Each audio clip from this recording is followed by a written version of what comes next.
Assalamualaikum warahmatullahi wabarakatuh. Baik, kita lanjut ke proses pembelajaran berikutnya, yaitu mengenai siklus asam sitrat. Siklus asam sitrat merupakan tahap kedua dari proses respirasi. Jika dihitung tahap junction, maka ini termasuk dalam tahap ketiga. Oke, the citric acid cycle itu disebut juga dengan siklus Krebs. Kenapa? Karena yang menemukan adalah Hans Krebs. Dan terjadinya siklus asam sitrat ini di matriks mitokondria. Kenapa disebut dengan siklus asam sitrat? Karena produk hasil pertama yang dihasilkan dalam proses ini adalah asam sitrat. The cycle oxidize organic fuel derived from pyruvate.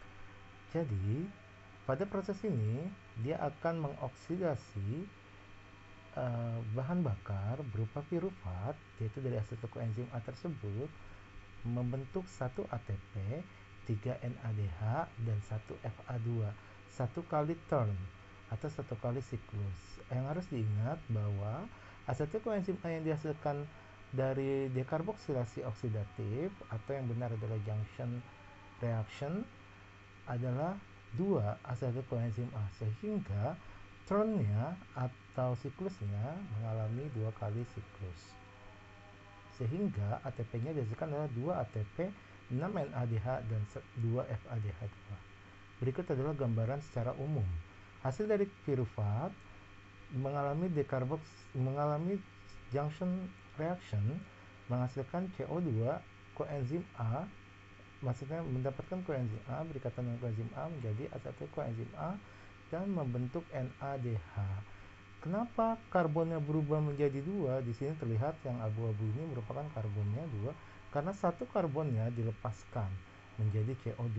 Ingat, piruvatnya ada 2, sehingga asetil koenzim A-nya yang dihasilkan pun juga 2. Asetil koenzim A ini akan masuk ke dalam siklus asam sitrat, di mana dia akan melepaskan koenzim A-nya dan menghasilkan 2 CO2 untuk satu kali turn ya, 2 CO2, 3 NADH, 1 ATP, dan 1 FADH. Karena 2 kali turn ada 2 asetil koenzim A, sehingga 4 CO2, 6 NADH, 2 ATP, dan FADH 2. FADH2. 2 FADH2. Oke, lanjut kembali. The citric acid cycle has memiliki 8 tahapan. Masing-masing dikatalisis oleh enzim. Ingat, enzim merupakan suatu zat kimia yang spesifik untuk mengkatalisis atau mempercepat suatu reaksi. Jadi setiap tahapan dalam reaksi di dalam tubuh itu difasilitasi oleh enzim. Oke, asetil koenzim A hasil dari junction reaction akan berikatan dengan oksaloasetat membentuk sitrat, makanya disebut dengan siklus asam sitrat. Oksaloasetatnya dari mana? Oksaloasetatnya merupakan hasil dari siklus Krebs sebelumnya atau produk akhir dari siklus Krebs sebelumnya. Oke, NADH dan FADH2 merupakan suatu molekul yang menyimpan energi. Energi yang disimpan dari NADH dan FADH2 itu akan dibawa menuju proses selanjutnya, yaitu elektron transport chain yang merupakan bagian dari proses fosforilasi oksidatif. Berikut adalah tahapannya. Tahap pertama, oksaloasetat merupakan hasil produk akhir dari siklus asam sitrat sebelumnya berikatan dengan asetil. Koenzim A-nya dilepas membentuk sitrat. Lihat ya, ini adalah struktur sitrat. Selanjutnya, sitrat membentuk isositrat. Sitrat dan isositrat merupakan isomer, sehingga memiliki jumlah karbon yang sama, cuman strukturnya berbeda. Lanjut lagi, isositrat akan membentuk namanya alpha ketoglutarat. Di sini isositrat membentuk NADH, mereduksi NAD+ menjadi NADH dan melepaskan CO2-nya 1. Sehingga jumlah karbon yang tadinya jumlahnya 6, sebelumnya kan oksaloasetat dengan asetil koenzim A bergabung membentuk sitrat, karbonnya adalah jumlahnya 6. 1, 2, 3, 4, 5, 6. Bisa dilihat ya, membentuk sitrat 6 karbon. Dari isositrat ke alfa ketoglutarat kehilangan 1 karbon sehingga jadinya 5 karbon. Lanjut. Dari alfa ketoglutarat membentuk lagi NADH. Alfa ketoglutarat jumlah karbonnya ada 5. Di sini membentuk suksinil koenzim A sehingga diberi ikatan kembali dengan koenzim A. NAD+ membentuk NADH dan terbentuk lagi CO2 sehingga jumlah karbonnya berkurang kembali menjadi 4 karbon di suksinil koenzim A. Suksinil koenzim A membentuk yang namanya suksinat.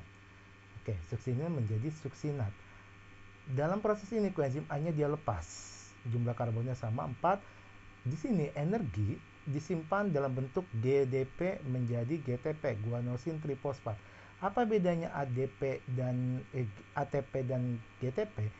Sebenarnya dua molekul ini bukan dua molekul senyawa yang menyimpan energi. Namun guanosin trifosfat itu tersusun dari guanin molekulnya. Sedangkan adenosin trifosfat merupakan adenin. Dan kita lebih lazim mendengar kata ATP. Di sini kenapa menggunakan GTP? Karena dalam proses ini energi yang dilepaskan hanya bisa direspon oleh GTP. Sehingga membentuk GTP. Selanjutnya, dari suksinat membentuk fumarat. Di sini terbentuk FADH. Fumarat berubah menjadi malat dengan jumlah karbon yang sama. Setelah itu tahap berikutnya dari malat berubah menjadi oksalasetat disebut dengan membentuk NADH. Jadi kalau misalnya ini satu turn, maka NADH yang dihasilkan ada berapa? 1, di sini 1, 2, dan 3. Karena ada 2 kali turn, maka dikali 2 jadinya 6. FADH-nya ada berapa? 1. 1 dikali 2 jadi 2 FADH. 2 dan 2 ATP. 6 NADH. Dan oksaloasetat yang dihasilkan ada 2. Karena produk akhirnya adalah, oksaloasetat yang dihasilkan dari proses ini secara siklus akan digunakan kembali untuk siklus berikutnya.